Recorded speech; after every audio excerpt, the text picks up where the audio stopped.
It's just after 9 o'clock, so we better resume the meeting or commence the meeting. First item, apologies.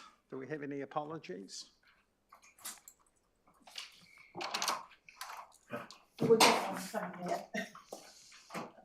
There are no apologies. Councillor Mealings has just arrived. Conflicts of interest.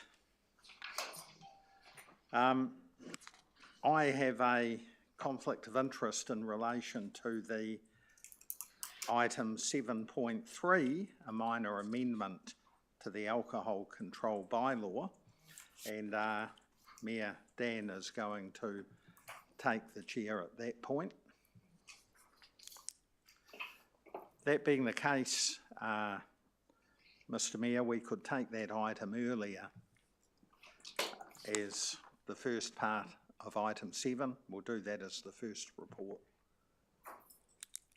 just in case you have to hop on a plane. Right, acknowledgements. The Council acknowledges Ian Poulter for receiving a New Year's honour for services to education, to be a member of the New Zealand Order of Merit.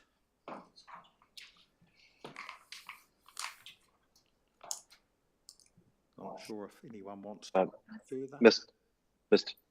Mr. Chair, I'd just like to, if possible, just to acknowledge Ian, and just when you read his write-up and what he's done in the field of education, it's pretty outstanding.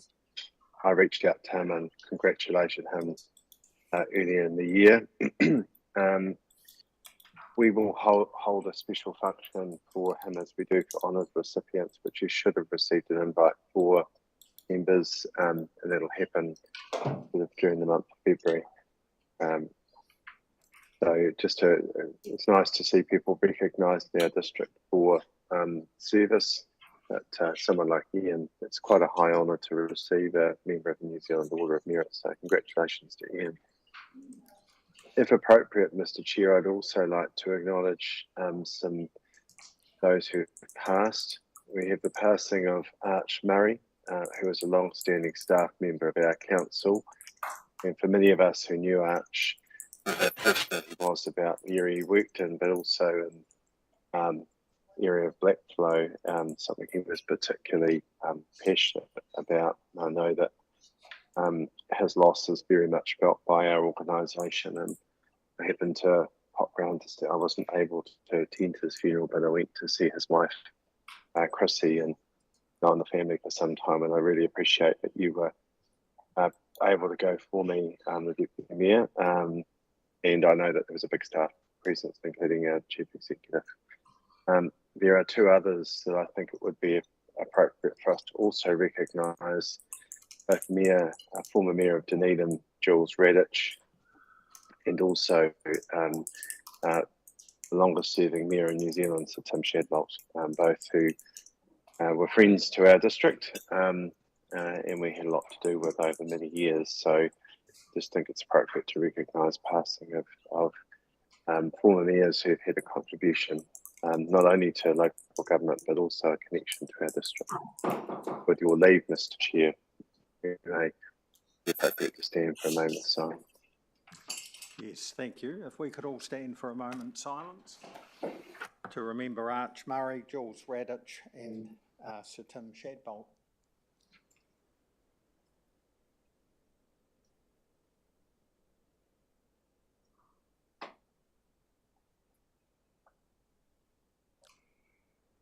Right, thank you.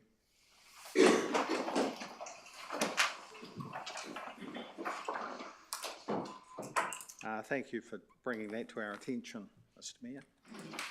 We'll move on to item 4, confirmation of minutes. 4.1.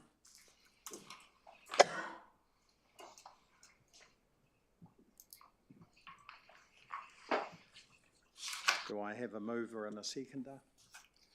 Moved Councillor Mealing, seconded Councillor Ward. Yes. I believe in page 12 it mentions the Stark family and not the Spark family. Stark. Yeah, on page 12, instead of spark. Paragraph 5, if we amend that to spark family. Thank you. Happy for that then, to second that. Right, any discussion on the minutes? I'll put that motion. All in favour say aye. Aye. Opposed? Carried. Thank you.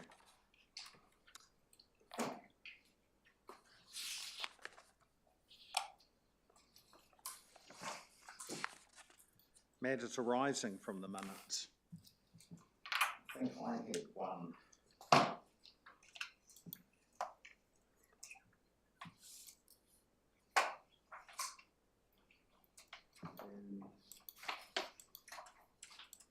Item 5.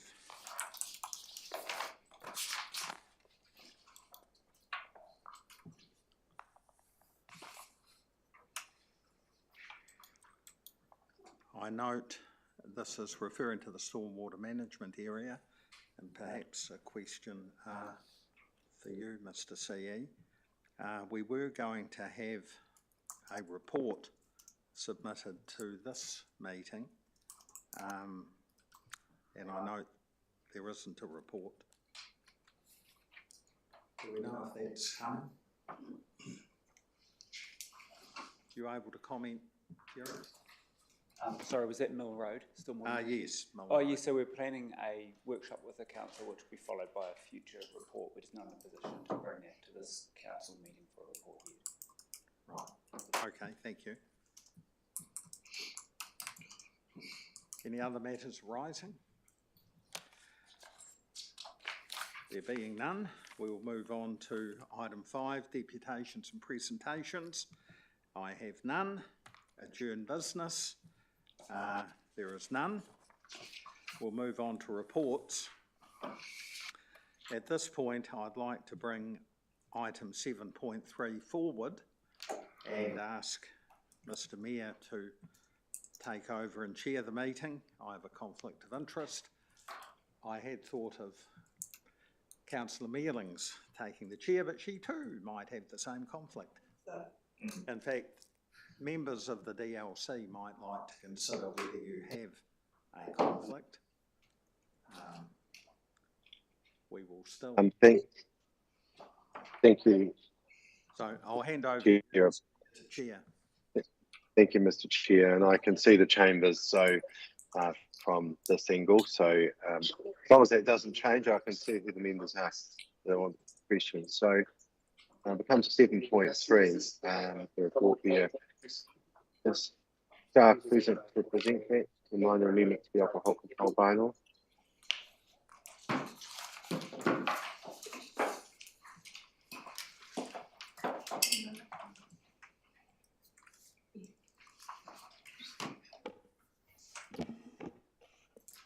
Thank you. Have you got any comments you'd like to make, Natasha? Thank you. This report seeks approval from the council for a minor change to the alcohol control bylaw relating to Truslot Park in Kaipoi. Currently, only one part of the park has an alcohol ban area. Having both alcohol ban area and ban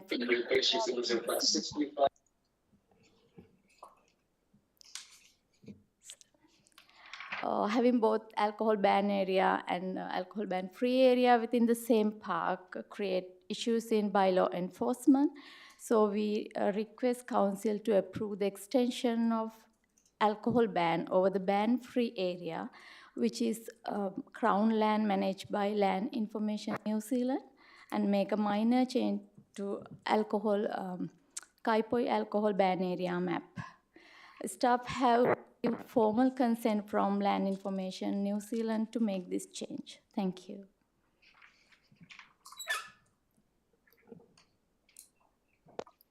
Thank you, Diana. Is there anything you wish to add?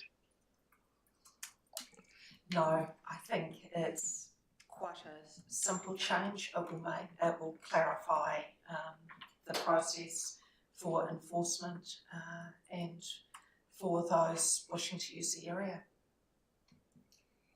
Thank you. Is Billy present in the room?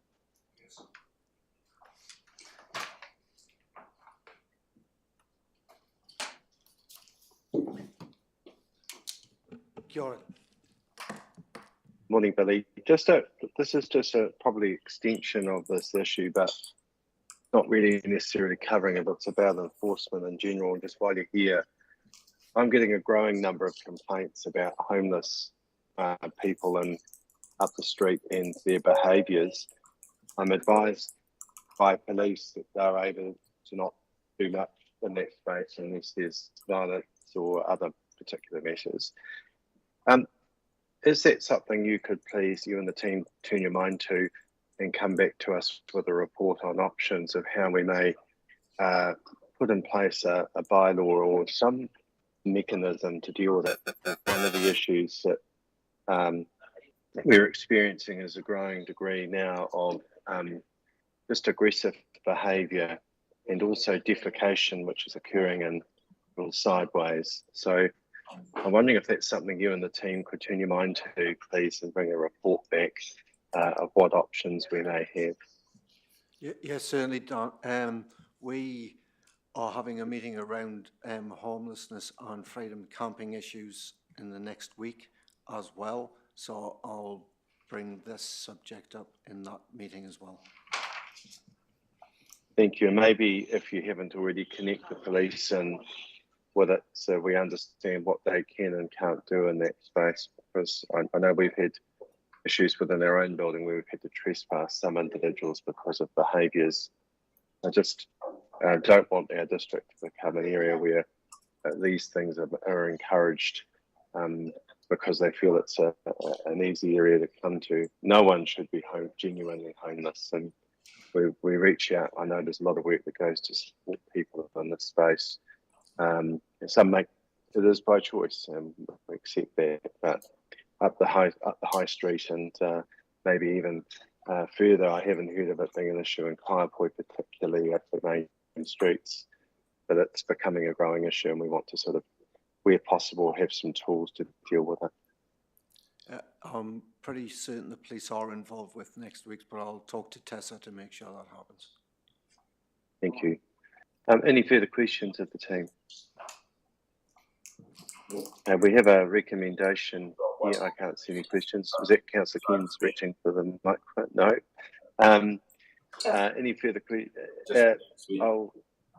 Sorry, Councillor Fulton. Sorry, Mr. Mayor, if I may. Thank you, with your. I'll just had a question just about the. This is obviously reconciles a discrepancy in Trusslow Park.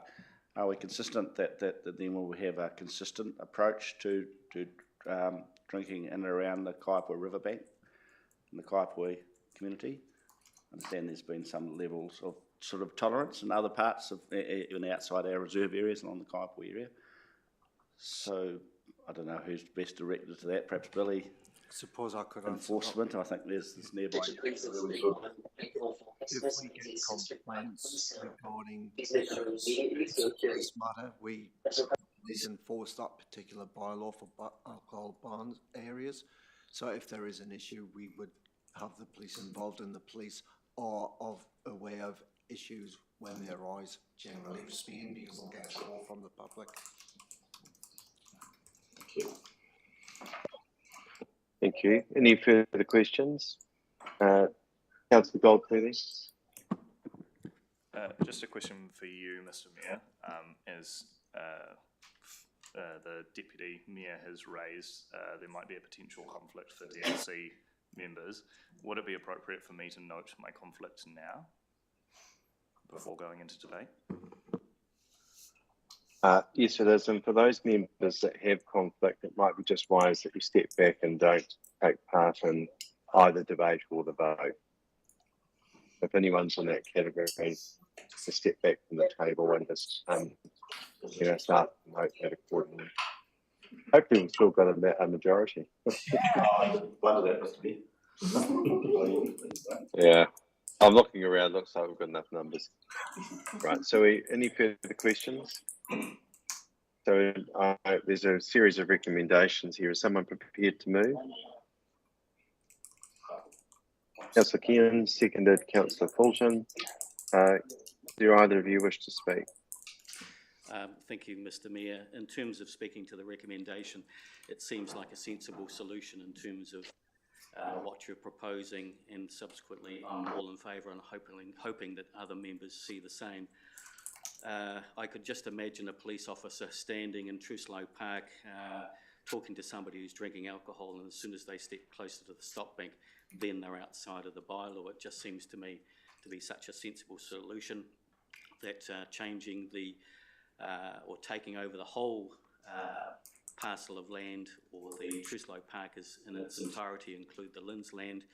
Yep, it's a sensible recommendation, and I commend the staff for the proposal or the recommendation that they're putting forward, and I ask that the other members to vote in favour as well. Thank you.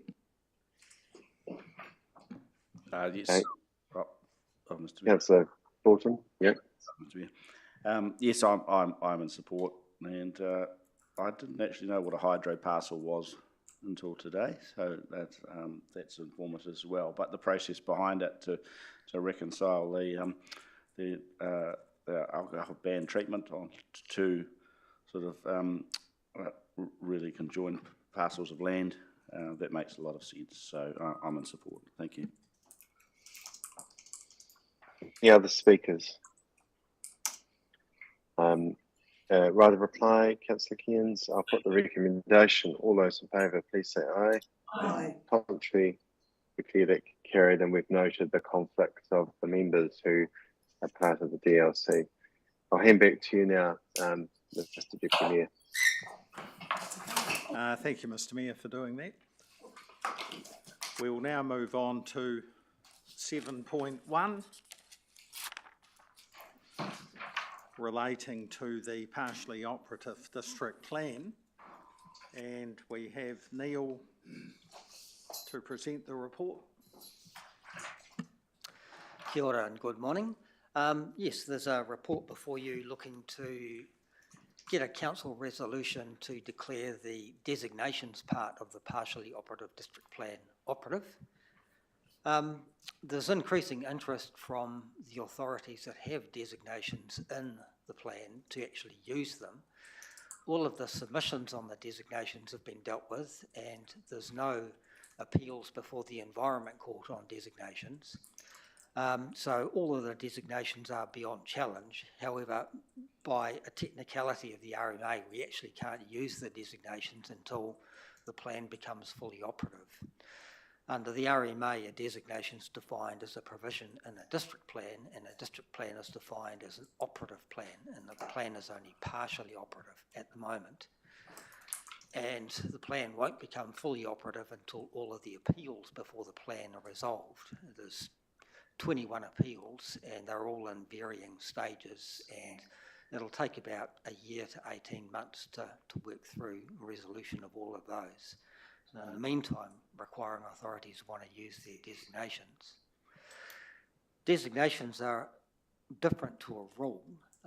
Under the RMA, once a rule gets beyond challenge, you can treat the rule as operative.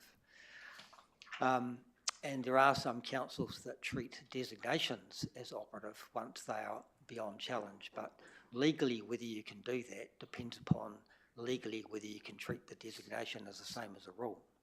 And there's differing legal opinions on that, and the case law is mixed.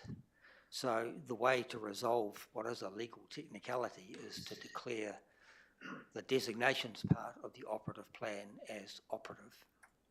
And if council agrees to do that, we'll then put a public notice in the paper giving 5 working days notice when those designations will become operative.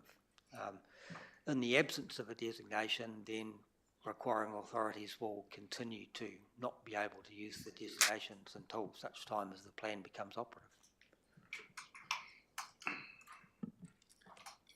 Right, so a council resolution overcomes that loophole, shall we say. Right, thank you. Are there any questions? Councillor Fulton. Thank you, Mr. Deputy Mayor. Are we at risk of making a declaration here and being out of order in terms of our, step through the process that may make us subject to challenge? And I thought of a completely different thing, like the court consents previously, where we thought we was on making the right decision. We thought we were actually, premeditating a certain set of actions. I know it's a different issue, but retrospectively, we got things out of step. So are you satisfied, and can we be satisfied that we've actually taken the best advice possible? We're not out of step in future. I think this is the best legal approach forward. Designations are an easy one to deal with as a part of the plan because they're a standalone part of the plan. Designations are not influenced by the rules in the plan, and the designations don't affect the rules in the plan. And you would potentially get in more of a problem if you didn't adopt the resolution. You could try to rely on treating the designations as operative since they're beyond challenge, but there's always a risk that if a neighbour of a designated site sees a development happening and they're not happy, they could mount a legal challenge that the designation can't be used because the plan's not operative. And yeah. Thank you. Councillor Bartle. Thank you, Deputy Mayor. Just a question re the existing challenges before the court at the moment. In approving this change, is it possible that it would have any effect on some of those ongoing matters? No. The designations are a standalone provision. They don't affect the rules in the plan, and the rules don't affect the designation. So all the 20 arguments that are going on at the moment, it's going to have no effect whatsoever on those moving forward. We're not going to create another problem. Great, thanks. Any further questions? There being none, do I have a mover and a seconder for the recommendation? Councillor Mealing's moving, seconder. Councillor McLaren.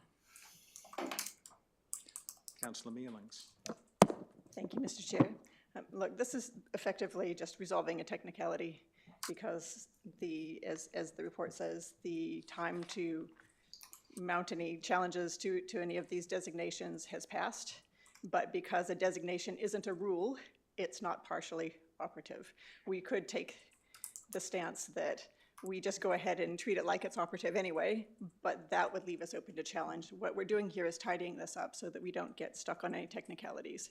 And just to be clear, some of the designations that we have are things like the Rangiora Eastern Link, the Wood End Bypass, Rangiora Airport. That's what those are. So as you can imagine, if we were to go and tell NZTA that, sorry, no, you can't start working on the motorway because it's not operative yet, so you have to wait. That's pretty much what we're doing here is making it easier so that those things can start going ahead. And as such, I don't see any problem with this, and I hope you'll support the motion. Thank you. Thank you. Councillor McLaren.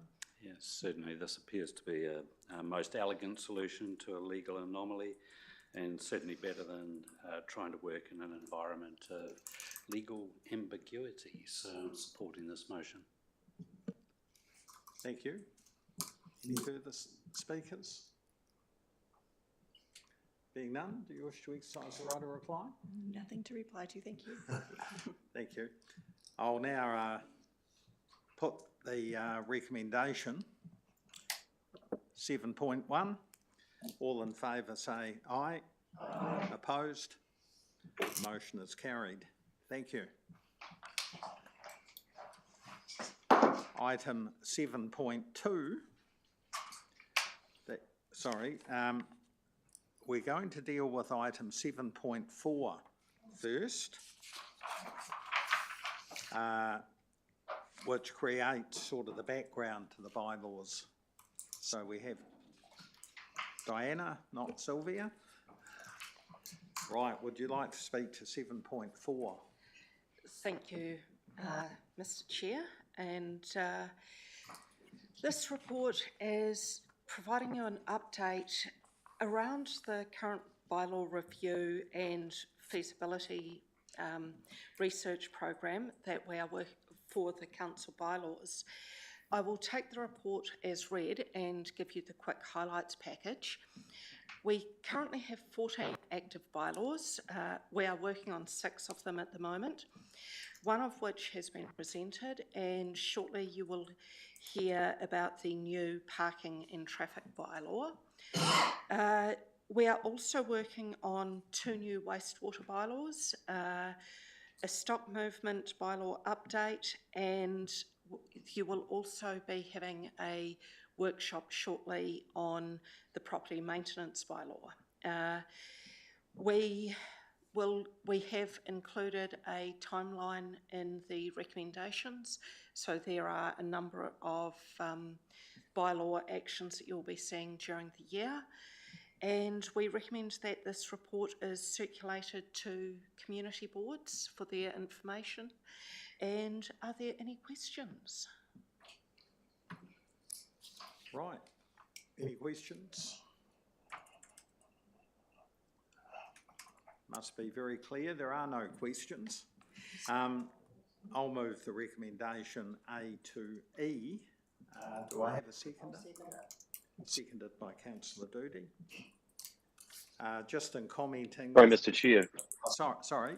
Sorry, can I ask sorry, I just couldn't get my order up. Can I just ask a question after you've spoken? It won't change anything. Thank you. Thank you. I was just going to comment that this is sort of setting out the work program, and we will be dealing with some other matters shortly, so it's not a contentious or onerous matter. Mr. Mayor, if you'd like to ask a question. Just our staff capacity on all these bylaws. We've got a very big work program presently with government reform, and just the urgency of dealing with this while we're noting the review times, which doesn't need to change here. If we wanted a bylaw introduced into the town centres to address the homelessness issue, for example, and we see that as more of a priority than the others, is there still the ability to juggle this list depending on capacity to undertake? So I would see that is, to me, one of our top risks at the moment that we need to be considering. Thanks, Mr. Mayor. Yes, this program of bylaw work sits alongside a program of policy reviews, Section 17A reviews, the government reform program, and of course the corporate planning activities such as the long-term plan and annual plans, annual reports. So the team is spread across all of those activities, and we can have some flexibility in when some of those things go forward and not. So we juggle the best we can. It is a very, very busy time.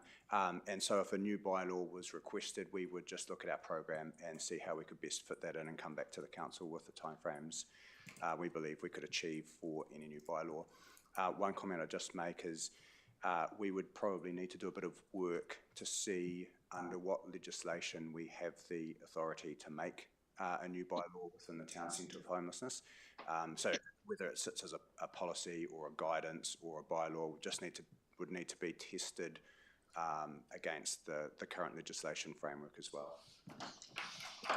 I understand, through you, Mr. Chair, I understand that my understanding is that used to exist within a bylaw that we operate under, and it was removed, that ability. So perhaps just to check that back on the past to see whether it may not be reinventing the wheel. There may well be provisions there already for us to just reinsert and add back in. So I appreciate whether the legal aspects stand, and you will do your work on that, but that's my understanding. Thanks, Mr. We'll do some background research on it and see where we can go to from here and bring some information back to council if you like. Thank you. Thank you, Mr. Chair. I'll pass to Councillor Doody, who seconded the motion. Councillor Doody. Just some of these bylaws that you're looking at, some like the stock movement bylaw, would that be in place by May this year or not for an updated one? Just a question, please. We anticipate going out for consultation at the beginning of March, and I don't actually have the timeline on me, but I can get back to you later today with the final timeline for that. Thank you very much, because that's very important. I want to look at regionally. Thank you. Are there any further speakers? Just one. Councillor Fulton? Thank you. And I know this is specific, so we can come back to it, but Diana, I know we've done some work on road reserves and as it relates to stock movement. Yes. What about the other way around? What about the other way around when we're talking about stock movement bylaw as it relates to larger damage to road reserve? I'm not talking about grazing, I'm talking about movement of large numbers of cattle. We've got a community issue that we're dealing with at the moment, and on road reserve. So, do the two relate? Are we trying to make them consistent? Yes, yes, we are. Okay, so the remedies. Thank you. Any further speakers?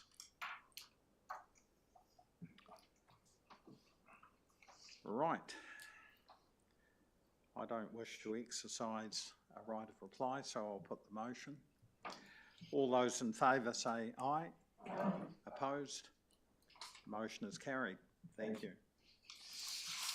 We'll now move back to 7.2. That's the proposed parking and traffic bylaw. And we have Billy, Shane and Simon.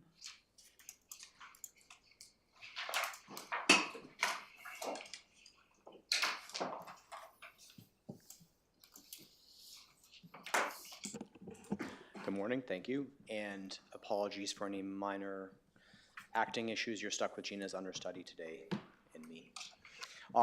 This report seeks council approval for formal public consultation for the proposed parking and traffic bylaw, which will replace our existing parking bylaw 2019. Obviously have a number of other staff supporting me on this to answer a variety of questions related to this because it's such a broad-reaching topic. I will take the report as read, but I do want to bring attention to a couple of minor changes in wording, just to make sure there's no questions on the messaging. On page 33 and 34, there's a reference to a presentation of the Utilities and Roading Committee that occurred in December 2025. It already occurred, it was not projected for this future December. And as well, page 35.313, that is meant to note while breach events capture all low-level occurrences, not low-level occurrences. And then finally on page 37.4.9, option 3 is the preferred option. We don't presume that this is past tense. This is our recommendation. So with those points noted, just want to do a really quick highlight of the key points of this. This is the planned next step for the section 155 review that was completed in 2024 and which council accepted in December of that year. That review confirmed two things: that a bylaw still remains necessary and proportionate, and that the current parking bylaw 2019 no longer adequately manages a number of persistent district-wide issues. What we're asking for today, most importantly, is approval to consult, not approval of the final rules. The data we have on service requests and breaches included in the report notes that there are a number of issues, including motorhomes, trailers, footpath obstructions, and long stay parking that have persisted over the years. They're ongoing district-wide issues and are not just isolated or temporary ones. This proposed bylaw is meant to respond in providing clearer, more modern tools that align with best practice across other RCAs and territorial authorities. Again, very clear on the scope, as this has come up a number of times as we've discussed this over the past 2 years. This bylaw is establishing a regulatory framework only. It doesn't automatically introduce the new elements provided: parking zones, restrictions, and traffic controls.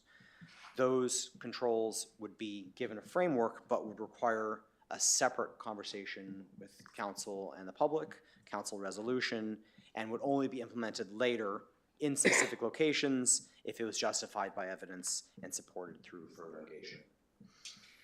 Operational matters, including enforcement and compliance practices, are also not part of this report and not prescribed by the bylaw. Obviously, we can take questions on them, but the proposed consultation really sticks with just the framework of the bylaw, asking the community their thoughts on whether they support the bylaw, support of the changes, or oppose it, and why. It deliberately does not ask those who respond in the consultation to select specific locations for new controls, or any location-specific decisions would come back in a separate process if needed. The draft bylaw has been informed by the previous Section 155 review, workshopped multiple times with the Utilities and Roading Committee last year, and has been aligned with Council's parking strategy, integrated transport strategy, and the parking management plans. The special consultative procedure we are proposing includes a full month for written submissions, as well as the opportunity to be heard by a hearing panel before any final decisions are proposed for the council. Importantly, the council retains full control over whether and how any of the enabled tools are used in the future. In summary, this report asks council to approve the statement of proposal and draft bylaw for consultation only, appoint a hearing panel, and allow the community to provide their feedback before any final decisions are made. We obviously recommend proceeding to consultations so the community can have their say in the framework. We're happy to take any questions. Right, thank you, Shane. Questions? I have Councillor Mealings, followed by Councillor McLaren, followed by Councillor Doody. You're popular this morning. Excuse me. Thanks for the report, Shane. Just on 3.313, just to make sure that I'm not missing something. Row level occurrences, did you just point that out before? Is that supposed to be low level occurrences? Okay, just making sure that I wasn't missing something that I didn't understand. Right, okay, so looking at that table on page 34 and 35 with the number of service requests versus breaches, it looks like there are as many service requests as there are breaches, give or take. So does that indicate that most of the citations are at the behest of members of the public and not directly due to enforcement officers' citing of people breaking the bylaws? So what happens is we get a service request, and in some respects, many of them are just one-to-one relationships with the issues. Sometimes we get to where the service request is being put in on a issue, and there's multiple issues to solve, and that's where the differences become in numbers. Okay, so like a lot of these are things like, okay, somebody's blocking my driveway, or they've abandoned a car in front of my house, or, right, okay. Correct, yeah. Right, thank you. Councillor McLaren. Thank you, Shane. I've got a couple of questions. The first one relates to parking on berms or grass verges. So that's got attention on page 43 of the pack. And since we've seen the frequently asked questions, number 8, it talks about generally not allowed to park on grass verges and berms in urban areas. However, how is this communicated to ensure there isn't non-compliance through not being aware of this? And thinking about muscle car mudness, and while that was inside the showgrounds, you've got Coldstream Road, which has got a big wide verge alongside the showgrounds that is also a quagmire right now. But there's nothing there to say that you can't go four-wheel driving through the mud there, churning it up. So it just appears a little bit vague on compliance, or especially inadvertent non-compliance for those who may not know that a particular verge is either rural or urban, somewhere like Coldstream Road. Thank you. I'll start with the messaging side of it, and if Billy wants to jump in on the compliance side, he's welcome to. So Coldstream Road is probably a really good example of one of the gray areas, notably the fringes of our towns, and it's complicated because one side is urban and one side is rural. So The showground side is technically rural zoned, so the approach would be that actually parking on the berm would be legal there, but parking in somebody's yard on the far side would not be. As far as how we would approach that, I would start off by, again, when we get to location-specific treatments, I think this is probably a conversation that would be had in this room or utilities and roading if we would want to be making particular exceptions. So we could decide that parking on the rural berm of Coldstream would be made illegal, or could leave it as is, where one side is rural treatment, one side is urban treatment.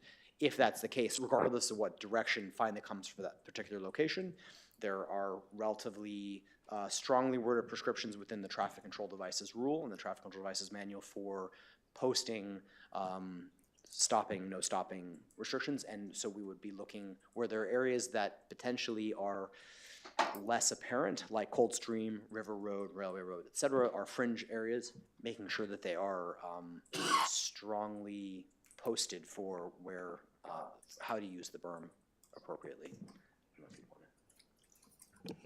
I think to answer your question about how the members of public know, we can always look at improvement of our website information and media releases. There has been media releases in the past regarding parking on berms as a reminder, and it goes through a catalogue of time frames when that gets put in place.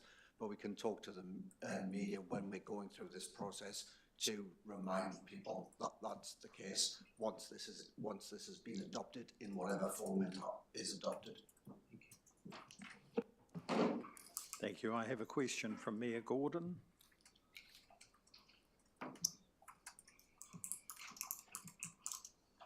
Thank you, Mr. Chair. Question to staff is, did I hear correctly that road reserve is covered by the bylaw? And as such, would, in that space, would footpath, I think I heard the word footpath before, would footpath be contained within the enforcement of the bylaw? So parking on the footpath is covered under the bylaw. Yeah, so the bylaw covers parking and traffic-related issues on the footpath, and then starts to touch briefly a little bit on mobile trading, but there, I suppose, probably could be other footpath-related elements that are not related to cars parking on it. What about public disturbance or people sleeping or living on our footpaths? Has that been considered just in relation to earlier questions? And if it hasn't, might it be considered before we go to discuss this with the public? Might this be the area where this is inserted in?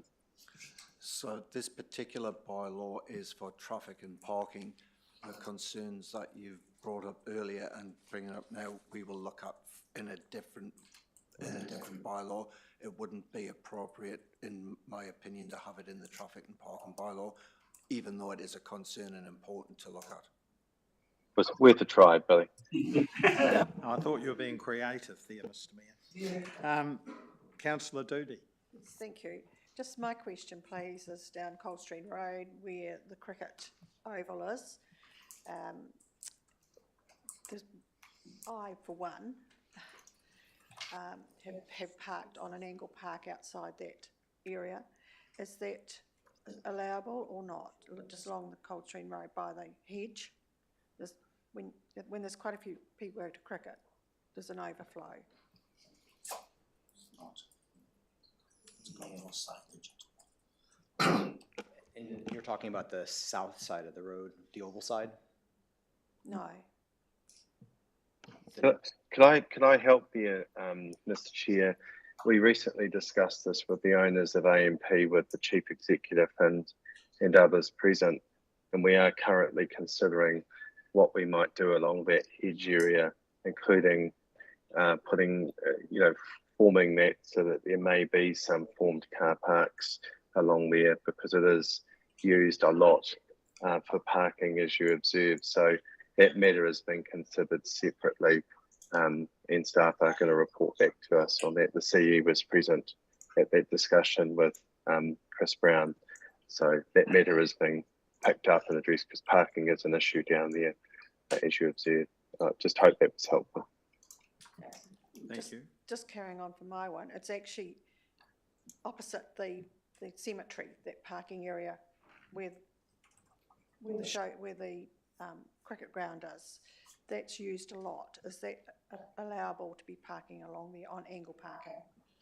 And so that's where the example of Coldstream, the north side where the cemetery is zoned rural, so you could park on an angle there. The south side is zoned urban.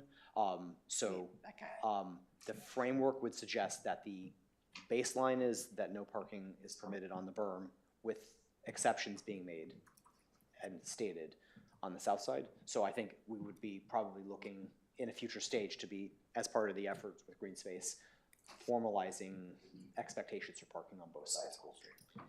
Well, as a lay person, I'd be very confused all over this as to where I'm allowed to park or not.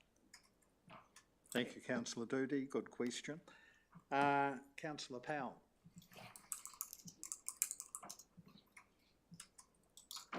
Thanks. Thanks, Mr. Chair. Get it on. Thanks, Mr. Chair. A couple of questions around parking or obstructing the footpath. That is very definitely covered in the bylaw. And that's not just vehicles, that's like tow bars of trailers, boats, caravans. The answer to your question on that well, the answer will be a practical answer. If we got a complaint regarding a car parked on its own driveway and the tow bar protruding into the pathway, technically it's a breach of the bylaw. However, we would always be taking a practical process with that and discussing that with the person. We wouldn't be issuing tickets for something like that on a straightaway basis. If it continued on, we'd have to look at where that sits from a reality practical point of view. If there's plenty of space for people to get by, we may not go down an enforcement line. We would take each situation of that on merit. But yes, it's covered. Thanks for that. My other question is around caravans. There's a lot of talk around motorhomes and trailers. Where do caravans actually fit? Exactly the same as a motorhome and a trailer. So that will be covered in the definition of? Yes.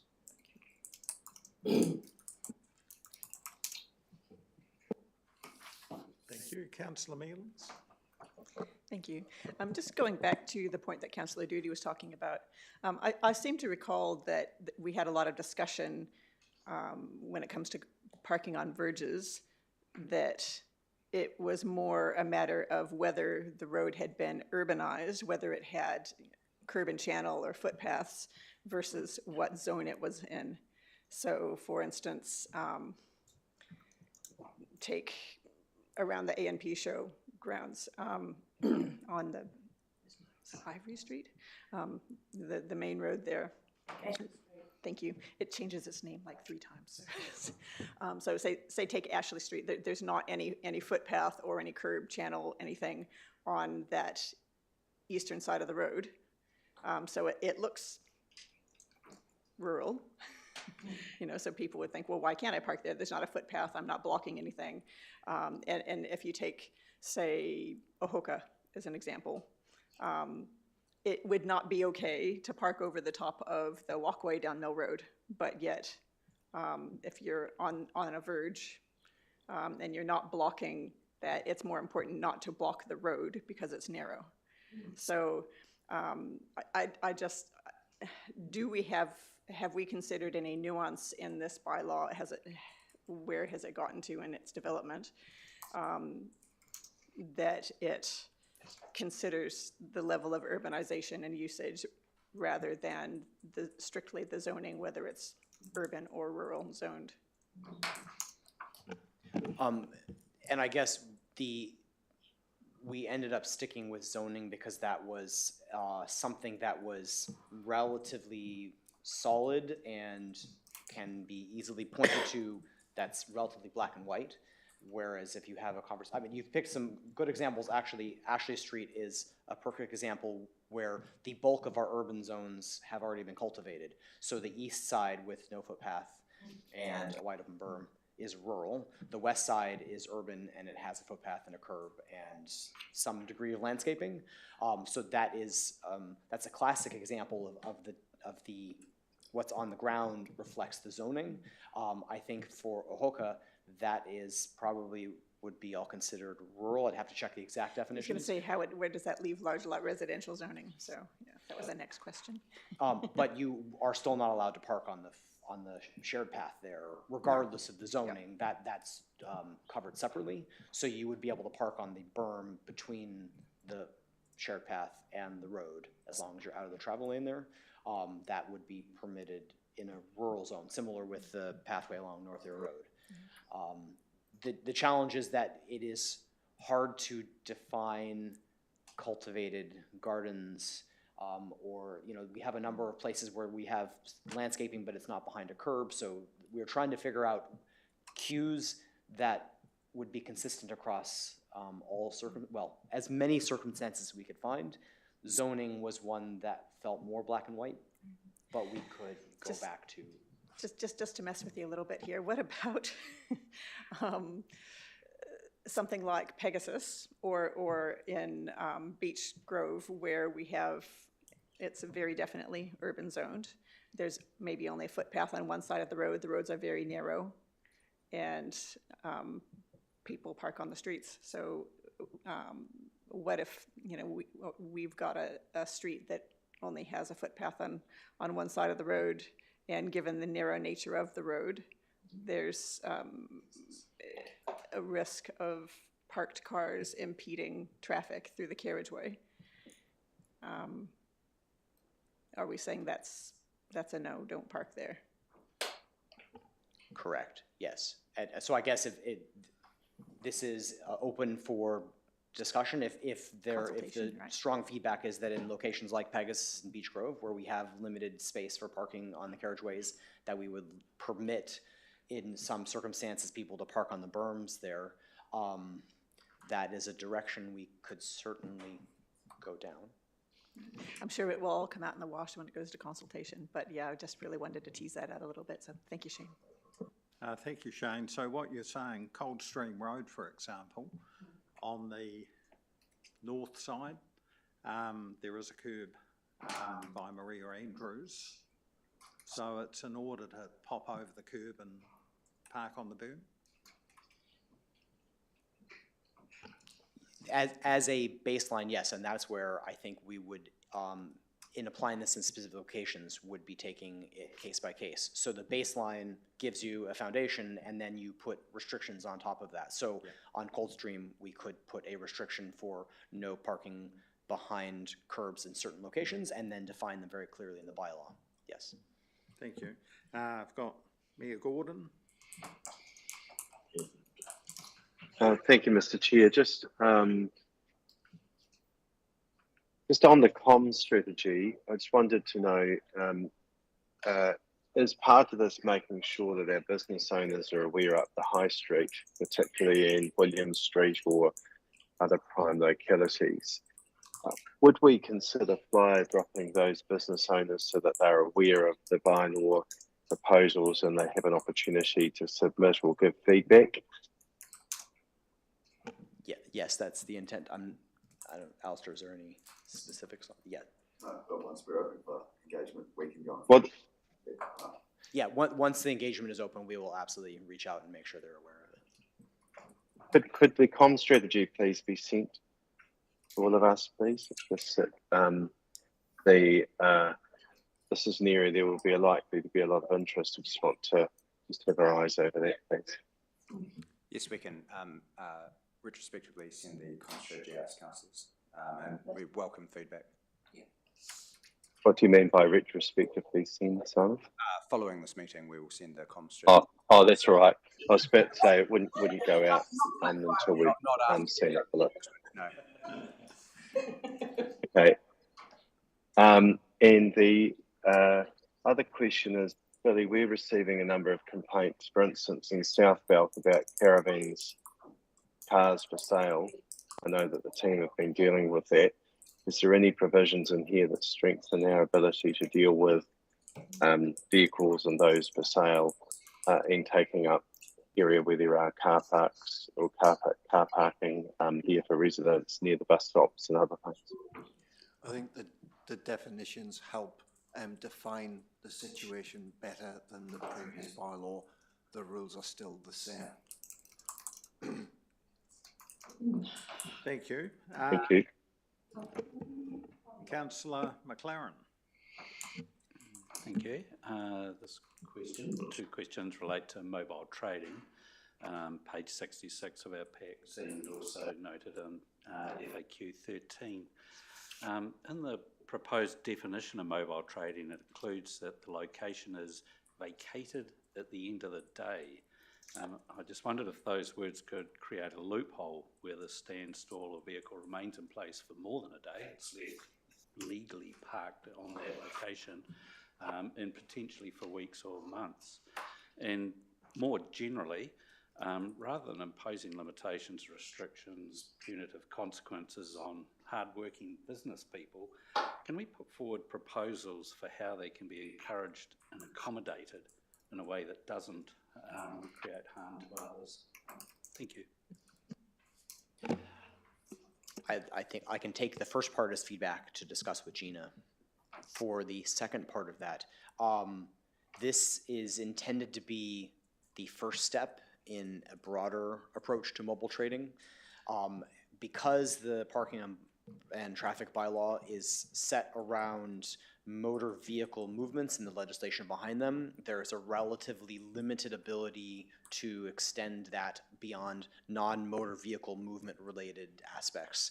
So conversations around general practices for mobile trading, locations, how they interact with other businesses and such are not motor vehicle related issues, and I think are intended to potentially be covered under another through another effort. So yes, I think there is a broader approach that's going to be looked at, but it can't rest on the legislative underpinnings for this.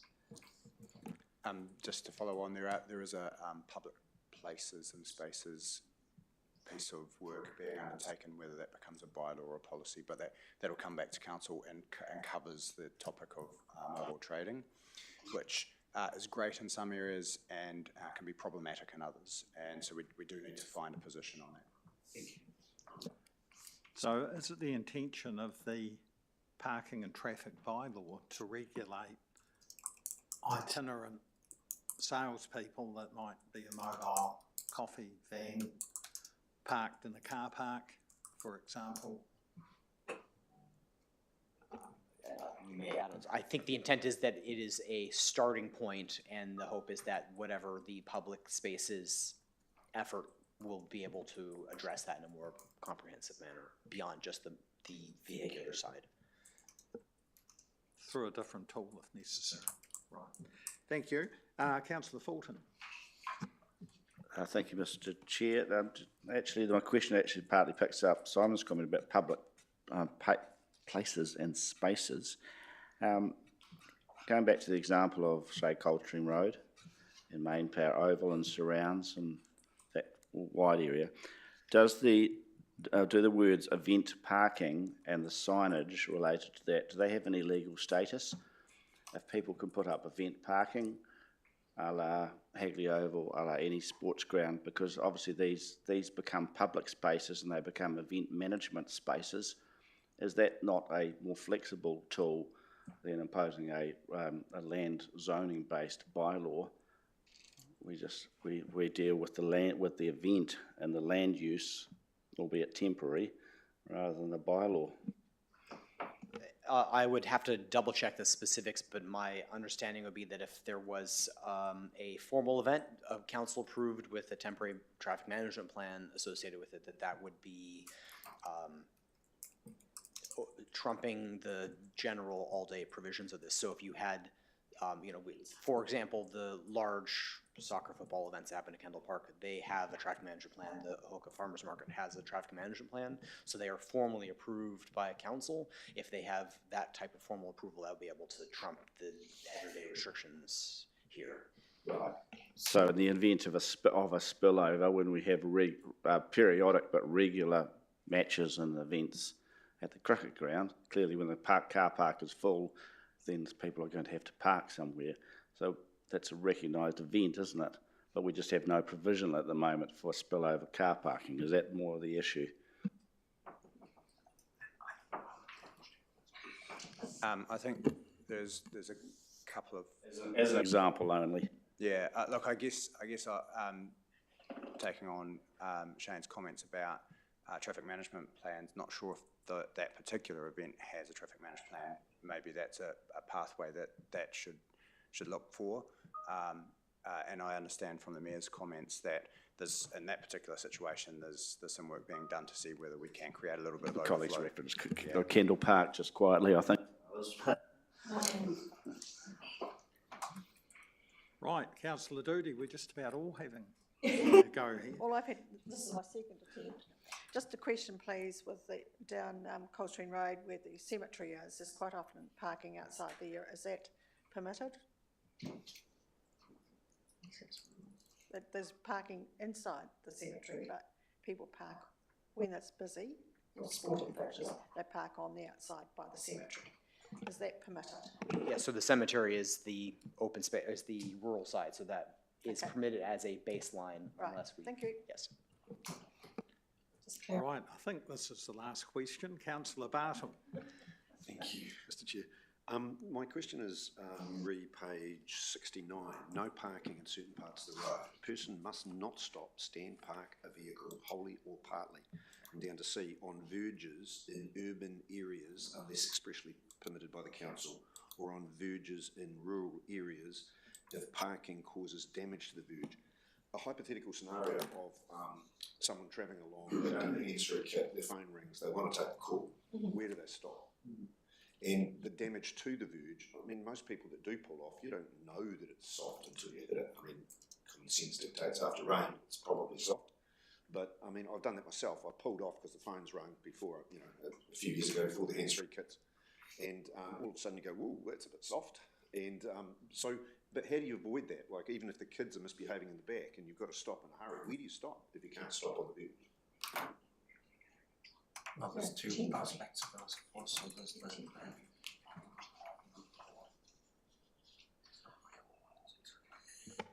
Yeah, so, and I guess we may tag team on this a bit. So this is, and I will double check, I believe this is existing language in the present bylaw. It is meant to be sort of a catch-all for the rural berm, so that's specifically D.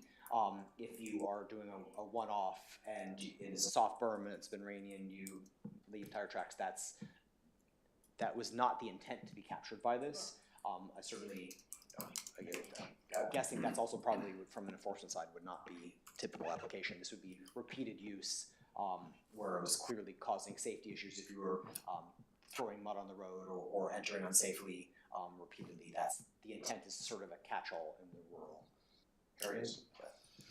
I think Shane's explained that well. If we step back from the bylaw for a second, somebody does the example you provided, need to pull over and pulled over, sorted that out and they're off, we're not likely to get a complaint. If we did, by the time we got there, they'd probably gone. But even if they were there, we would just have a look at the situation. And in that context, I'm very confident we wouldn't be doing anything about it. We do have that discretion on any enforcement tool we have, whether we would use formal enforcement or not. And in that particular context, that wouldn't happen. Okay, thank you. Right, thank you.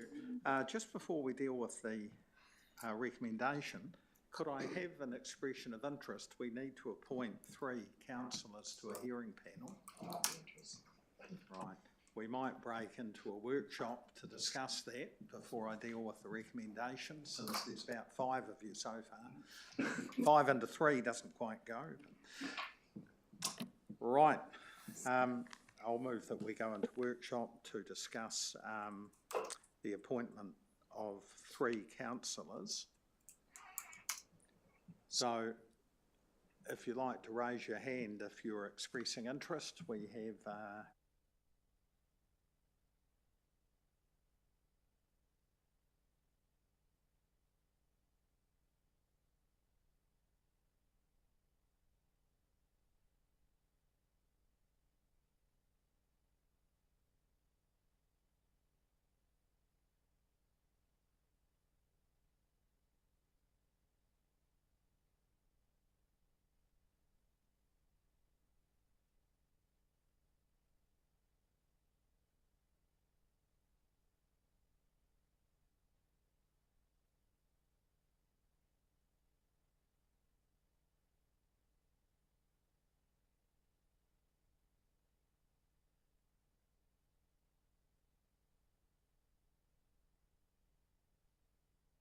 back into the meeting?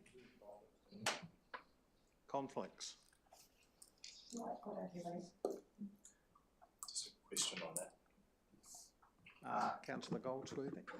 Would portfolio holders be conflicted in that manner or not? No? Okay, just checking. Individual. No, just consider if you have a conflict. I'm not sure what the conflict might be. You drive a car. Yeah. Mr. Chair, I'm happy to test the meeting with those names inserted. If you would like to move then, Mr. Mayor, Councillor Mealings is seconding, and that's the appointment of 5. Right. So that would, just for clarity, that's Councillors Doody, Bartle, Cairns, Goldsworthy and McLaren. Correct. Over to you, Mr. Mayor. Just speaking to this, I'm going to support this going out to consultation on the basis that I'd like to hear the public feedback on that. I have some reservations on some aspects, which I hope that the committee will adequately turn their mind to. In particular, the common sense application. While I'm comfortable that in the bylaw we need to have the right rules in place in case there's a need for testing compliance. I don't want to see us live in an environment where there are areas where, like Councillor Doody has mentioned, we have over rules that don't account for when there are major events that occurred. So I think there's some practical implementation, and perhaps that's not so much, well, the subcommittee, the hearings panel can consider that, but also thereafter may well be the practical implementation of that is discussed with the council as well. I do know that there are always instances of where there are complaints that come through, and then there are the ability of staff to be able to enforce, and having tools in the box is important, so that they have the ability to make sure that where there are nuisance or there are things that come about, there is the ability to address that. But in that, as Billy was saying, there is a practical implementation too, and a sensible discretion that comes about. We don't want to find that we're living unnecessarily in a bit of a police state at times, where it really irritates people, where we take steps that they would see as taken too far. It's about making sure that things are practical and are working in the environment, but also having the right tools, definitely where needed, to support. I'm comfortable with the hearings panel. I think that's a good range of colleagues there, and I wish them well to embark on this. I would, as I mentioned, would like to see the comms plan that's going out with this, just to make sure that we're covering all the right people we need to, and we've got the right messages. We just know at times just how contentious these matters can be, or also the complaints that come through that people believe that they haven't had the opportunity to have their say. So if there's a flyer drop going to the business owners in particular, I think that will make certainly in those who are busy in their businesses aren't necessarily going to read about it on Facebook or through the newspapers. So that sort of level of engagement I think would be appreciated. But with that, this has been a long time, and it's putting together. I want to acknowledge the efforts that staff have done in doing so, and how much consideration's been given to this, because it's an important area that we want to get right. Thank you, Mr. Chair. Thank you, Mr. Mayor. The seconder was Councillor Mealings. Thank you. Look, when it comes to parking and traffic, these are topics that are near and dear to most of our residents' hearts, and it can potentially be contentious. This is something that we have looked at for a long time. We've workshopped, we've gone down to fine level detail, even in this conversation today, just trying to make sure that what's going to go out for consultation in the first instance is a good start. And having a panel of 5 instead of 3, I'm quite comfortable with looking at the skill set of the people that are going to be sitting on this panel, and also the local knowledge. And I will take Councillor Doody as an honorary Oxford Ohoka expert And I think it's really important that the people that are sitting on this panel actually do have a really good knowledge of the roads throughout the district and the issues that are presented, so that whenever people are sitting in front of them in a hearing talking about issues, that they actually know and understand the places that are in the issues that are being discussed. So I'm very comfortable with the panel. I think they'll do a great job. And it'll be really interesting to see the kind of feedback that we get on this draft bylaw. But I think it's very telling in this report that a high number of service requests come from individuals. You know, so these are people who are calling the council saying, hey, there's somebody blocking my driveway. Hey, there's somebody blocking the footpath. Oh, somebody's abandoned a car in front of my house. Hey, this is a problem. So it's not just council wanting to, you know, run through the streets with a clipboard and write tickets. This is actually something that people want us to make sure that we get right and enforce well and ensure the good operation of our roads throughout the district, and at the same time give people enough parking. Because, you know, we don't live in a world where we are able to, at this point in time, just yet give up our cars. We have a semi-rural district, and unfortunately that means, you know, fortunately or unfortunately, that means that, you know, we get around a lot in a vehicle, and we need to figure out the best way to deal with that, and I think this will do that. So, thank you. Thank you. I've got Councillor Fulton. Really just a question about those numbers, about having 5 on that panel. Does that mean that we have those members, because they're on the hearings panel, they're not allowed to speak to it and vote to it because they're sort of conflicted at the process stage, or is it not? I just, no, so they can fully participate, sort of no consequence. I just had a feeling that in the past, when if you sit in your chair of the panel, no, so that's all good? No, thank you for clarifying that. No, really, we're looking at an approval to consult, and it'll be up to querying the the panel consequences to of make the numbers, of the 5 versus 3, so, yeah. Right, well, 5 is quite good, because 3-2, if there's not agreement. Councillor Powell. I support this going out for consultation because it is important. Parking is an issue that affects all of us, actually. And I think the mix of the panel is a good one with that local knowledge and everything, so that's good. One of the reasons why going out for public consultation is important is that generally people don't understand why we have the rules and what the consequences are of them breaching. Oh, I'm just stopping, you know, I'm parked outside my house across my footpath, it's fine. And it's good that we have that leeway and that discretion and education and everything, because I think it is important that people understand why the rules are there. Whether it's damage to the verges, to the infrastructure underneath the footpath that they don't understand is there, whether it's blocking the footpath for people using it. You know, a lot of the modern urban areas now only have a footpath on one side of the road, so when it is blocked, you know, it's very difficult, and often in some towns there is no driveways to actually be able to get out onto the road if you have a mobility issue. So there's a whole range of things there, but having that discretion and that keep raising the awareness with the public around the why, I think is really important. Thank you. I too will be supporting the recommendation. I think from memory I was on the hearing panel back in 2019.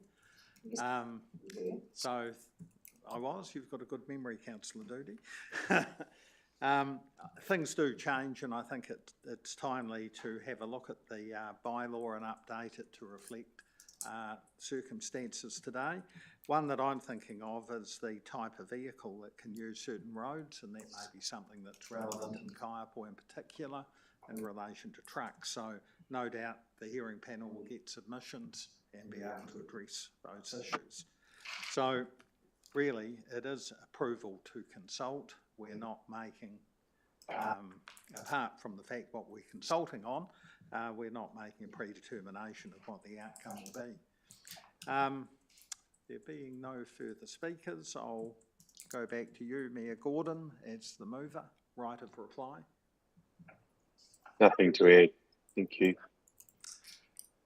Thank you. That being the case, I'll now put the recommendation A to F in 7.2. All in favour say aye. Aye. Opposed? Carried. And that includes the 5 names in C that were referred to. Right, we're now moving on to item 8. 8.1, Health, Safety and Wellbeing Report. Jeff, are you speaking to that? Yep, just happy to take the report has been read. 7 instances for that December to January period, and they're shown in Appendix A.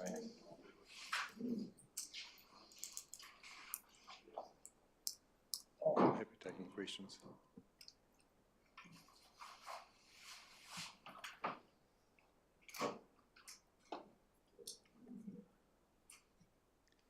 Just a question from me.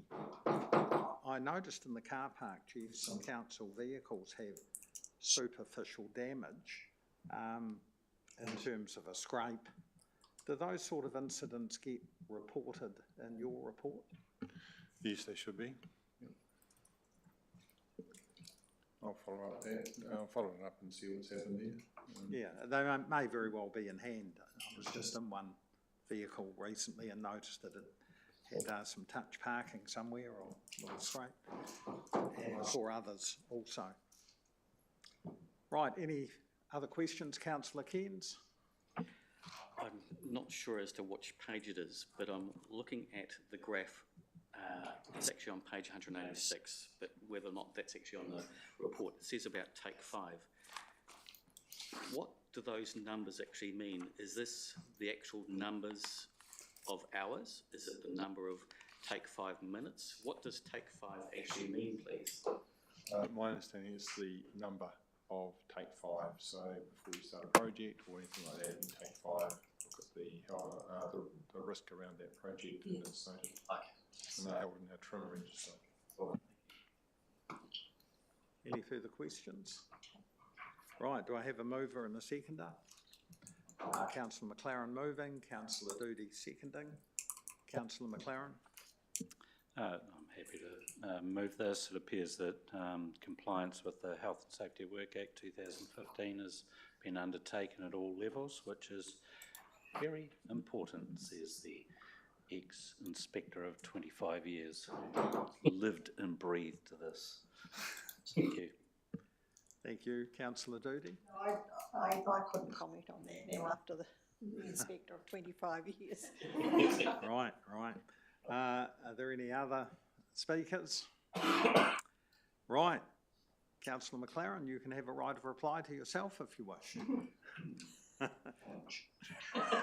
Right. Okay, that being the case, I'll put the recommendation A to C. All in favour say aye. Opposed? Carried. Thank you. Correspondence. There is a report from Local Government New Zealand, or a newsletter. What's it called? The 4-monthly report for member councils. And it does make interesting reading if you have a look through there. Are there any questions? Right, I'll move that it be received. Is there a seconder? Councillor Goldsworthy.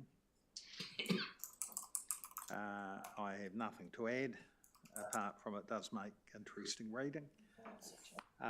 Councillor Goldsworthy. Any other speakers?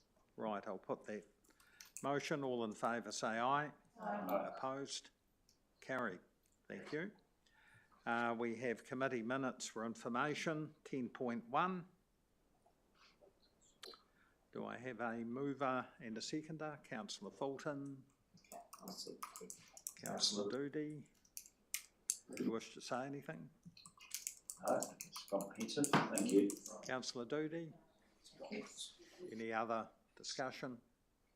I'll put that recommendation. All in favour say aye. Opposed? The recommendation is carried. We have community board minutes in item 11 for information. Do I have a mover? Councillor Bartle, seconded by Councillor Kearns. Do you wish to say anything, Councillor Bartle? Councillor Kearns? Any other speakers? I'll put that recommendation that we receive those items 11.1 to 11.5. All in favour say aye. Opposed? Carried. Sorry, Mr. Mayor, I'm just checking the record of the minutes.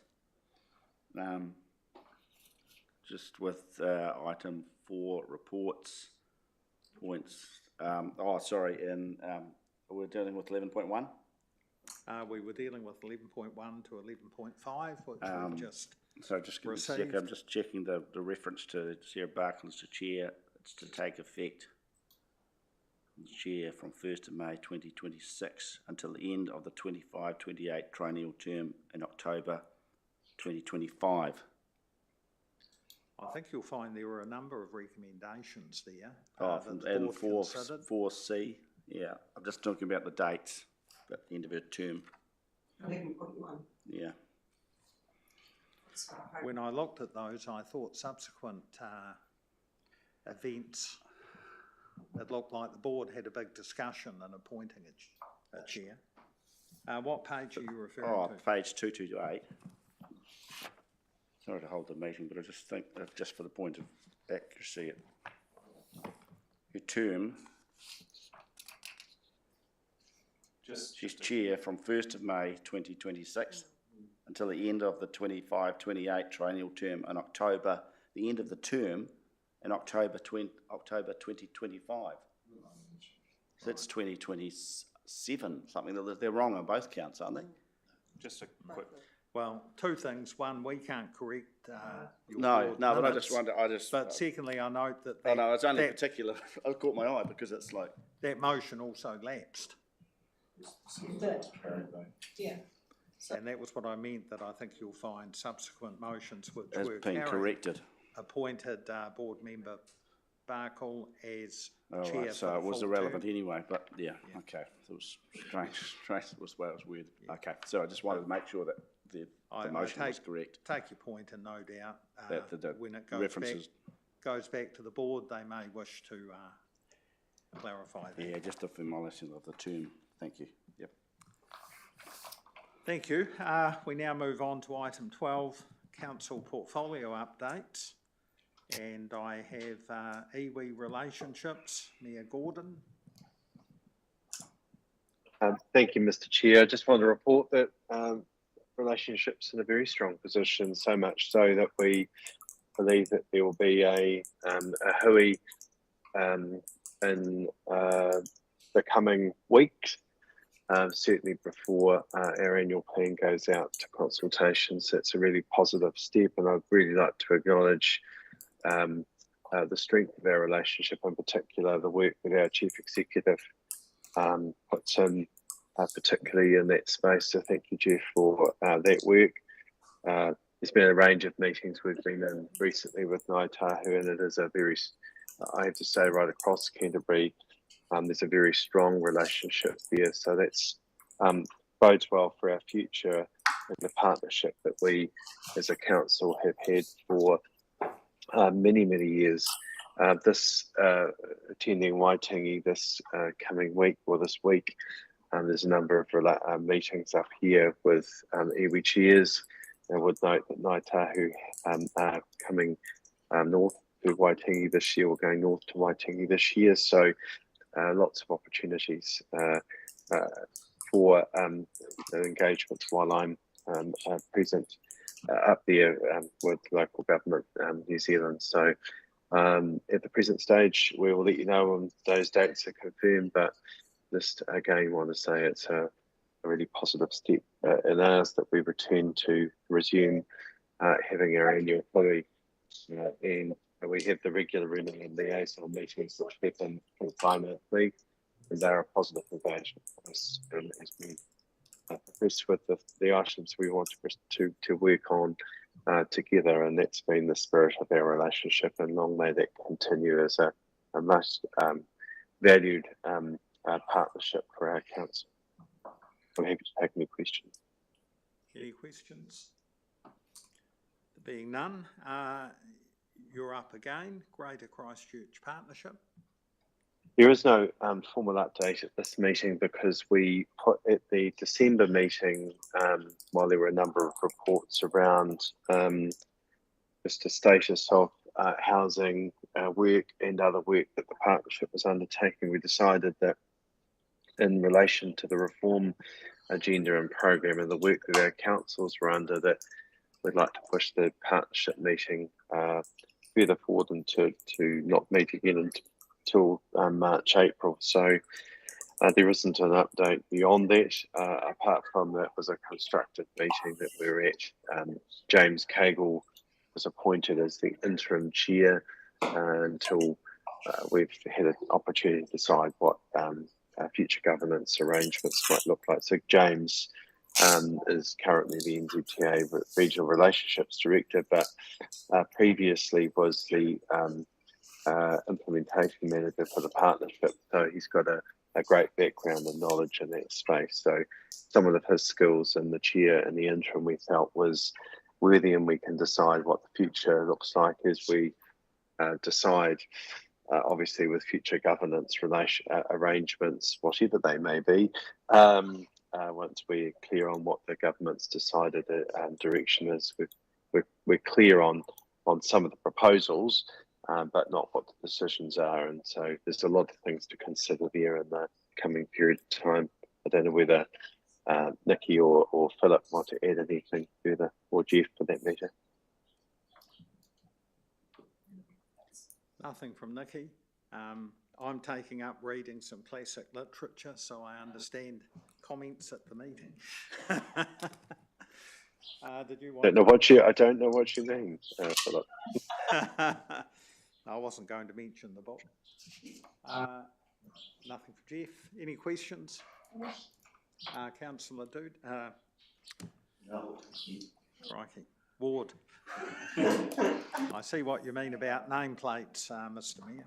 I don't know whether this is an appropriate question or not, but has the attitude of the CEO of the Christchurch City Council changed when there were meetings last Friday about? Probably not for here, Councillor Ward. Have a conversation offline. It may have been the mayoral forum we're talking about. Right, right, thank you. Right, still with you, Mayor Gordon. Government reforms. There aren't many of those, are there? No, there's not. And look, can I just start by saying, as we have many times acknowledged the efforts of our staff in preparing lots of submissions of all across all the fields of change, not only on the major ones on RM reform, there's civil defence and obviously future simplifying of local government. It's fair to say in those we're just absorbing what all those changes mean, and without some clarity in some areas, it is difficult to make full decisions about what that looks like. We are engaged with our colleagues across Canterbury in discussing what all this means, and early discussions about just making sure that we're up to speed and talking together. No decisions have been made in that space. Very early discussions which are just that. Until we have a clearer steer from government, it's very difficult to make any informed decision or positions on that. And as I've made clear, and we've had through our workshops and briefings, we'll keep you up to date on what all those changes mean and likely positions we will need to consider for our district to be surfaced can I just say that, unfortunately, we'll need to keep our community informed and engaged with on this, and we won't be taking any formal steps on it until we have a clear direction from them about what they would like to see. Sometime we may not actually get if the government makes a particular call, we may not have a particular ability to engage as we might like to, but we have an obligation to keep our community informed, which we have always said we will do.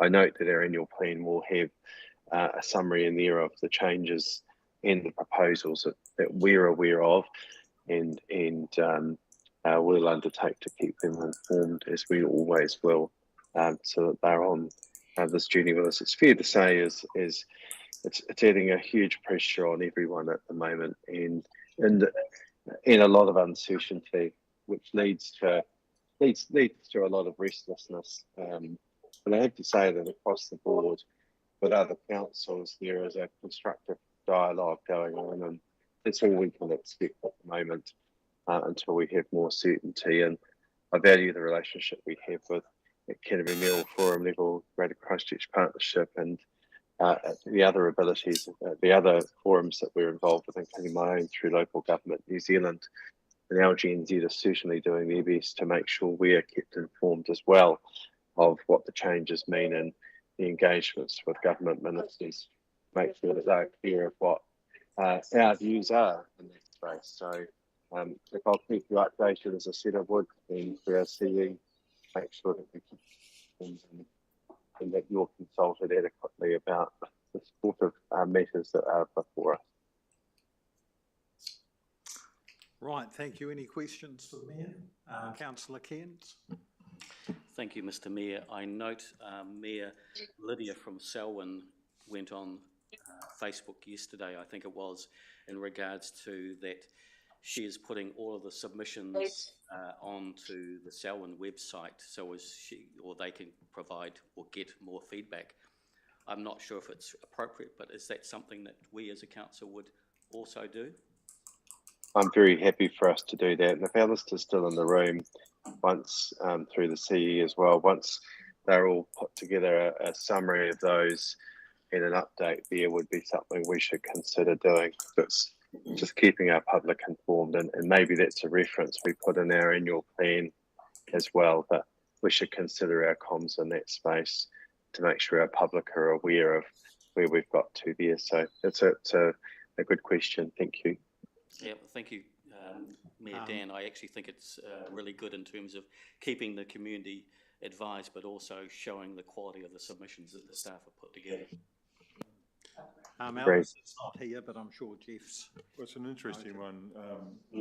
All the submissions get on the website anyway from our meetings because they have to be ratified by the council. So they naturally get there. But it's whether you want to highlight them in a specific area called submissions. That's why I asked if it was appropriate or not. Yeah. It may make it easier to find them on the website. I'll have a conversation with our lister about what's appropriate there, and I'm sure Jeff will as well. So we want to make sure that our public do know how to find them if they would like to, but highlighting those, I don't see any harm in that. Our positions, one that we've all discussed together, and the submissions have been passed us all. But as Jeff rightly says, they are included in their reports and are easy to find. Well, are able to be found. Easy is another matter, but take that point. Councillor Fulton, did you have a question? Yes, Mr. Mayor and colleagues. In a similar vein, the LGNZ explainers, I think there's some value in that. If we don't, I mean, presumably we have a different sort of nuance on how we explain these aspects of local government reform, but they are in there, and they do seem quite concise. If someone had to ask me what was happening, I'd probably point them to some of those explainers. Can we also give that a communications treatment if we're in support of those explainers? We are part of that body. Yes. Right. Agree. Thank you, Mr. Mayor. We'll move on to 12.4, climate change and sustainability. Thank you. Before I start on that, I would just also add that I think that it's a really good idea as well if we highlight where our submissions are, because I think it's really important that the public understands that as written, these bills do not have quite the intended effect that people think that they will on their back pockets. That there are quite a lot of perhaps unintended consequences for these bills as they're written that will cost ratepayers more money. And I think people need to know that. So I'd be very keen to get that out there. Right, going on to my portfolio, we have just had a Canterbury Climate Partnership Plan quarterly progress report, so I'll cover a few of those. The CCPP, as it's abbreviated, is alive and well. It's halfway through its second year of implementation. Most of the actions are on track. Of course, you know, there is the odd risk due to some complexity in staff resourcing, but you know, you get that. There's strong support for a Canterbury-wide multi-hazard risk tool to improve adaptation and resilience planning. That's like our Resilience Explorer REX, that kind of thing. There is a comprehensive transition risks and opportunities assessment that's been completed, which evaluated 57 emissions reduction options and developed a decision support tool. And those findings highlighted priority actions under council influence, like public transport, afforestation, and waste initiatives, that kind of thing. And the necessity of partnerships for high impact options, because of course, you know, we can't do everything ourselves. Council is not everywhere and everything. So, and the recently released National Adaptation Framework aligns well with the partnership plan.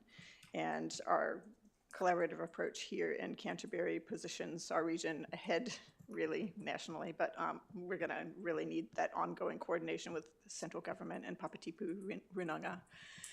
And the scope and approach of the CCPP actions are gonna need to be reviewed once that further legislation is released by central government. So a lot of this program does hinge also on what comes out the other end of these legislative changes that are put out there. They are looking to recruit a dedicated project manager that's across the whole, you know, 10 councils, or 9 is it maybe, to support the delivery of the CCPP. And the Canterbury Climate Champions Reference Group is going to continue for the new triennium, and they're going to review the CCPP early in 2026 to align with that long-term planning process, you know, our LTPs. Sorry, if I was doing Toastmasters, I'd be getting dinged right now with a lot of ums. Excuse me. Ding. Yeah, ding, ding. Just kind of picking through this, because there's a lot of work that happens in this space, and I realize that we've only got a few minutes to talk about these, but where else are you going to hear about it if I don't tell you? So, local emissions data platform tool, we've got a thing called Kinesis. I bring it up every month. So that's a decarbonization platform that's now up and running. And that tool basically shows the emissions reduction pathway to net zero for the district based on the government's second emissions reduction plan as a baseline. So that's the total emissions that the community could, you know, the whole community can emit to stay within a 1.5 degree temperature increase. And then that allows councils then to model emission reductions or changes across different areas. For example, like stationary energy, transport, waste, agriculture, forestry, that sort of thing, to see what kind of impact that will have on increasing or decreasing that baseline. For us here in the district, assuming that the government ERP policy has the intended effect, and we do, you know, if we took no additional action, it's predicted that we would exceed the carbon budget by 8.2 million metric tons by 2050, which is a lot of greenhouse gas emissions and equates roughly to the amount of carbon sequestered by 9.7 million acres of forest in 1 year. So that's a lot. So it's pause for thought, really. Some of our fabulous staff have been on the team that did the Canterbury Natural Ecosystem Climate Change Risk and Vulnerability Assessment, which was just finished. And you know, so mapping ecosystem risk as opposed to species risk is the first exercise of its kind in New Zealand. So it's pretty groundbreaking work. So it's neat to actually have been part of that. Blue-green network helicopters. I'll skip some things here. As far as adaptation goes, it's been agreed that a staff adaptation group should be established to coordinate adaptation efforts across the council. They're just at the beginning of that, looking at terms of reference and things. So that's sort of at its start. As for the organization sustainability and emissions reduction plan, they had a survey of staff for organizational emissions reduction suggestions, which got 36 suggestions, and then they're reviewing those and to see how they align with the framework that the management team approved last year.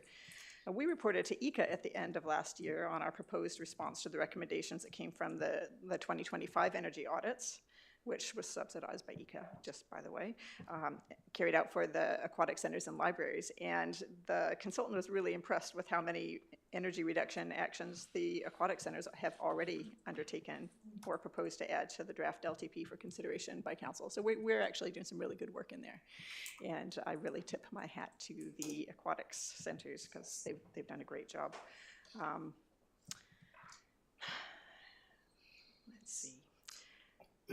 As far as our rest of council assets risk assessment goes, that project's been a little bit slower than anticipated, just due to time constraints with the infrastructure resilience team, because of course, we have an infrastructure resilience team for a reason, and that's to respond to things when they happen, like potentially what could be happening outside right now. And they've been a little bit busy, so but they'll get back on track and get that underway. And one of the key projects for December, January was the development of an organizational greenhouse gas footprint for the 24-25 financial year, because of course you can't really do a footprint on something you haven't done yet, so it has to be retrospective.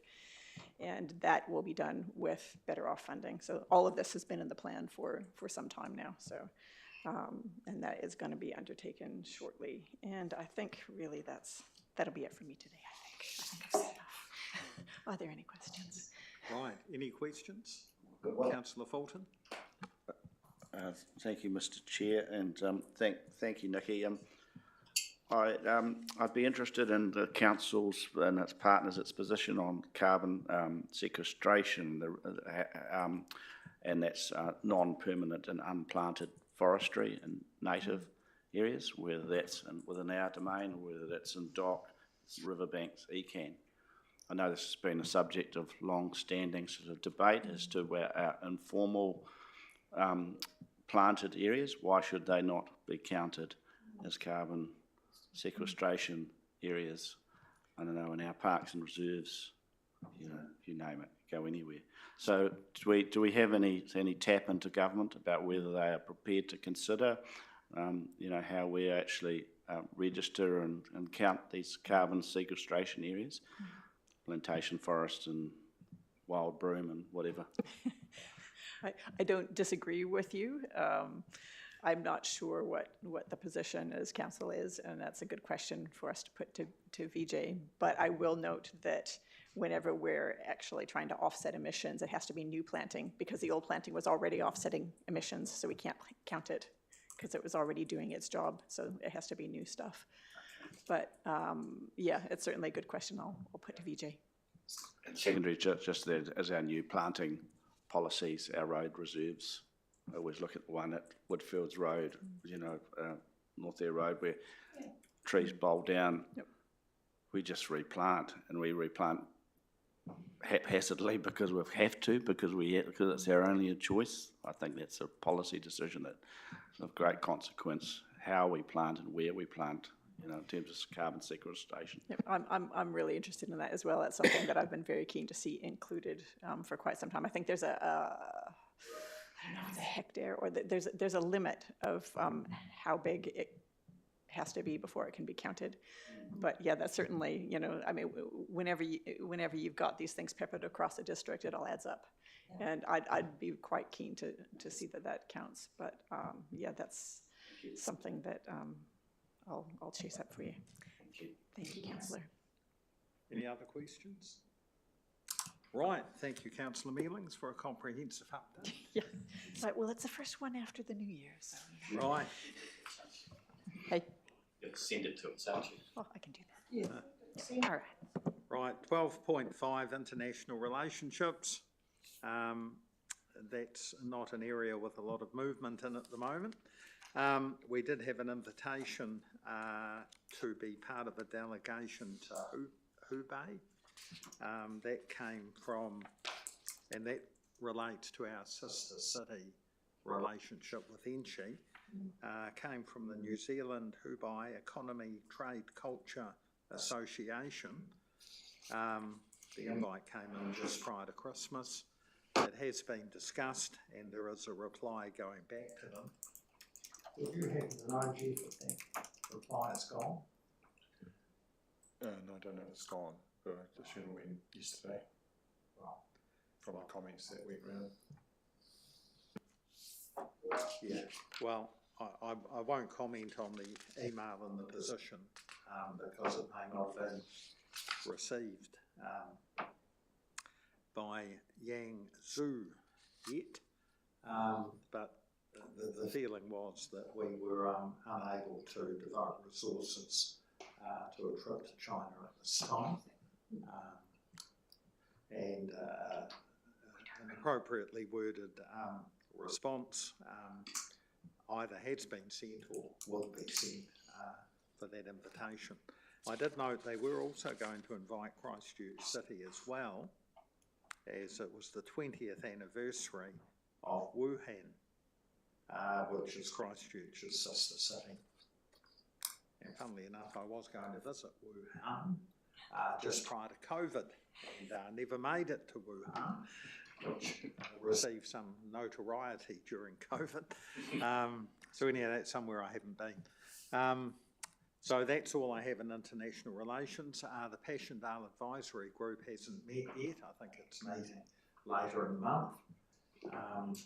So that's from me.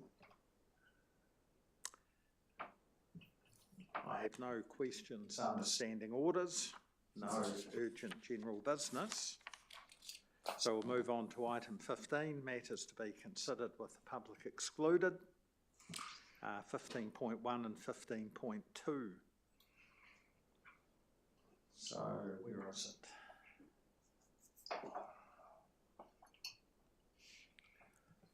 I'll look at my other agenda now.